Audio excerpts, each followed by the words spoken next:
গণতন্ত্রে যখন ছাত্র সমাজ একজোট হয় তখন ক্ষমতাকেও যে নতি স্বীকার করতে হয়।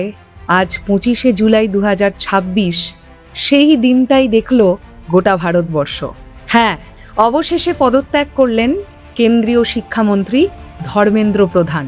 দীর্ঘদিন ধরে চলা পরীক্ষা কেলেঙ্কারি এবং প্রশ্ন ফাঁসের বিরুদ্ধে যে লড়াইটা লড়ছিল আমাদের জেনজিরা এবং ককরোচ জনতা পার্টি, আজ তাদের জয় হলো।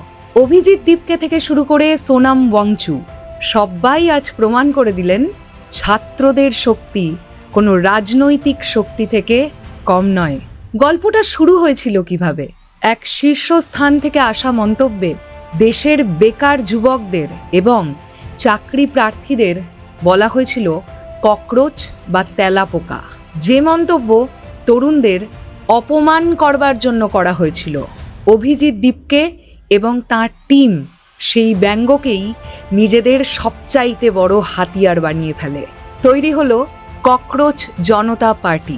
সোশ্যাল মিডিয়া থেকে শুরু করে যন্তর মন্তরের রাজপথ, এই ককরোচরা বুঝিয়ে দিল যে তারা নোংরা সহ্য করে বেঁচে থাকা কোনো পতঙ্গ নয়, এরা অন্যায়ের বিরুদ্ধে লড়াই করার এক অদম্য শক্তি।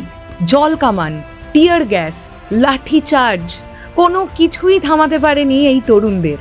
আর এই আন্দোলনে আগুনে ঘি ঢেলেছিলেন পরিবেশবিদ এবং শিক্ষাবিদ সোনাম ওয়াংচু।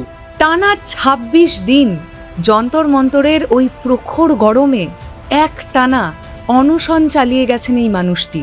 যখন 18,000 ফুট উঁচুতে -ডিগ্রিতে দেশপ্রেম দেখানো যায়, তখন দেশের ভবিষ্যৎ বাঁচাতে দিল্লির রাজপথে অনশন করাটাও যে কঠিন তা বুঝিয়ে দিয়েছেন এই মানুষটা। তাঁরই 26 দিনের অনশন আন্দোলনকে কোনো রাজনৈতিক রং দিতে দেয়নি, বরং একে বানিয়ে তুলেছিল এক পবিত্র সংগ্রাম। আজকের এই জয় কোথাও গিয়ে সেই অনশনেরই ফসল। আর আজকের এই দিনটায় সোশ্যাল মিডিয়া খুললেই শুধু সাকসেস পার্টির রিল বা পোস্ট চোখে পড়ছে।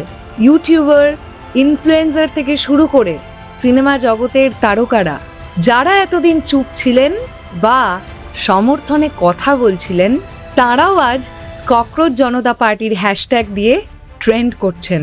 ডিজিটাল দুনিয়ায় এখন একটাই কথা ঘুরছে, thanks for calling us cockroach.